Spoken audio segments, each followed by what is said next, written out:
Hello बच्चों, welcome to another edition of pharma Friday and I am doctor Ankit. तो बेटा आज हम पढ़ेंगे what are the different drugs we have for treatment of cough. तो उसके लिए पहले we should know that how cough arises.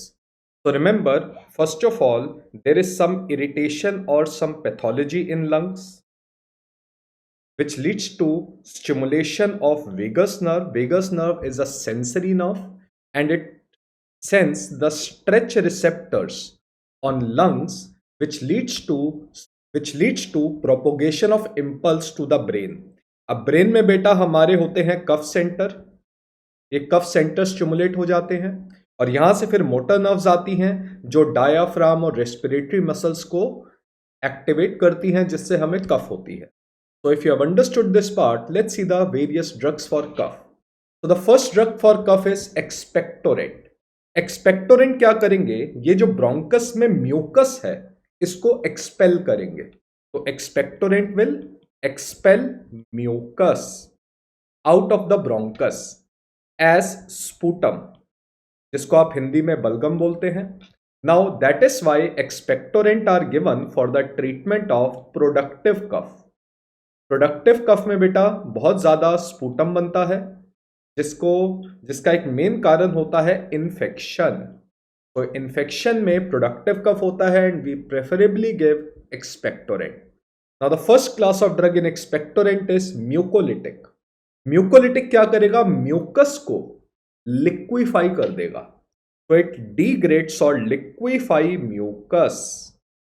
And how it liquefy mucus? By breaking disulfide bonds. It breaks disulfide bonds and mucus will be liquefied.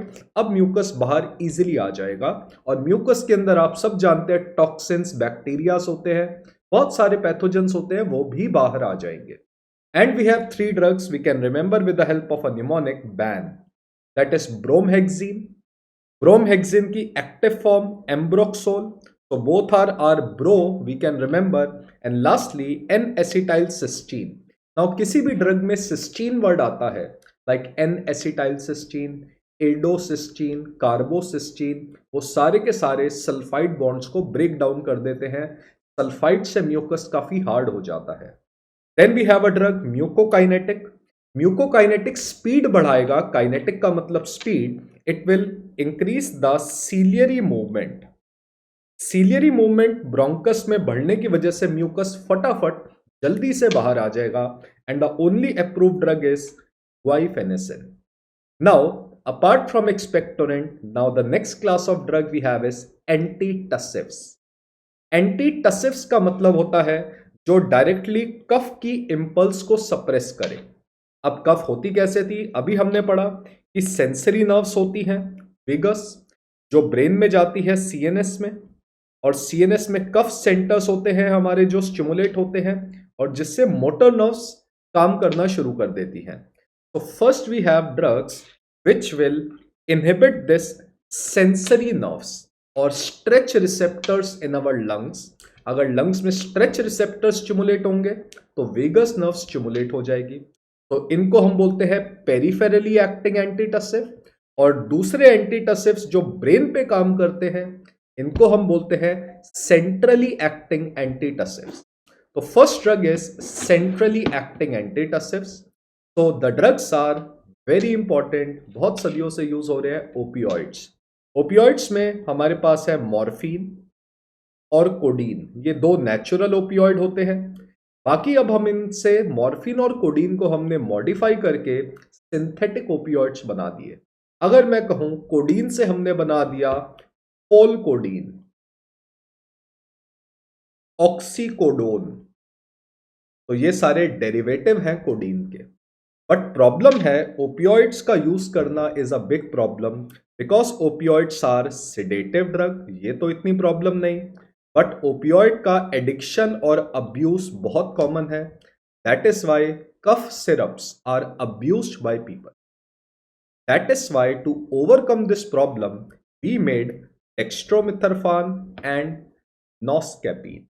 डेक्स्ट्रोमिथर्फान opioid receptor पे brain में काम नहीं करता। Dextromethorphan acts on NMDA receptor and it is an NMDA blocker or NMDA antagonist. नॉस्केपिन किसी sigma receptors पे काम करता है और इसको स्टिमुलेट करता है. Now the good thing with dextromethorphan and noscapine is that these two drugs are non addictive drugs. इनका एडिक्शन नहीं होता. That is why nowadays we prefer to give dextromethorphan or noscapine as an antitussive. Now we have peripherally acting drug that will act on sensory nerves like vagus and block the stretch receptors. जो stretch receptor की मदद से sensory nerve stimulate हुई हैं उनको block कर दे. पहला drug है सर हमारे पास प्रिनॉक्सडायाजीन, पी से पेरिफेरली एक्टिंग. दूसरा बेंजोनोटेट. बेंजोनोटेट के साथ हम लिखेंगे बाकी के लोकल एनेस्थेटिक ड्रग्स भी हम यूज कर सकते हैं.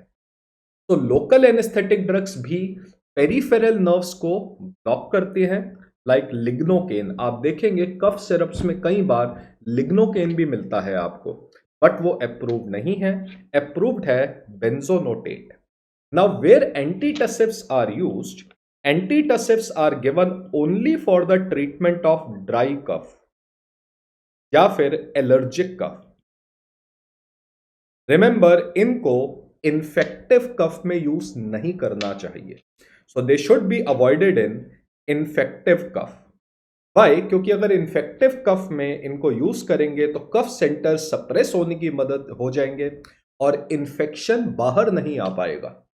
तो इन्फेक्शन लंग्स में और एग्रावेट हो जाएगा और मल्टीप्लाई हो जाएगा. तो इसीलिए इन्फेक्टिव कफ में हमें इन ड्रग्स को यूज नहीं करना. Okay. Now we have a very commonly used drug antihistaminic drugs. Antihistaminic brain पे भी काम करते हैं, पेरीफेरी पे भी काम करते हैं. Now the drugs very commonly we take are cetirizine, promethazine. Promethazine आप जानते हो फिनार्गन नाम से इसके सिरप आते हैं. डाइफेनहाइड्रामीन बेनाड्रिल नाम से आता है. So all these drugs are antihistaminic drug. They have both centrally and peripherally acting drugs. Now last point, जब भी खांसी होती है, when we have cough, हमारे घर में देसी इलाज होते हैं. तो हमारी मम्मी या दादी हमें क्या करती हैं, एक लकड़ी देती है जिसे हम बोलते हैं मुलेठी, और उसको कहते हैं कि शहद में डाल के खा लो. तो एक ड्रग होता है, एक लकड़ी होती है, wood known as mulethi. It is mixed with honey. And remember, it does not suppress cough, but it has a soothing effect on bronchus. So it soothes bronchus, जिसकी मदद से जो ब्रोंकस में इरिटेशन हो रही है वो खत्म हो जाती है. तो जो ड्रग ब्रोंकस को आराम देते हैं, गले को आराम देते हैं, उनको हम बोलते हैं डिमल्सेंट्स. क्या बोलते हैं? डिमल्सेंट्स. तो आप देखेंगे these are Ayurvedic product which is outside our domain also. Very commonly use Honitus syrup and etcetera. So these are overall the drugs for cough we have. So till then, keep learning.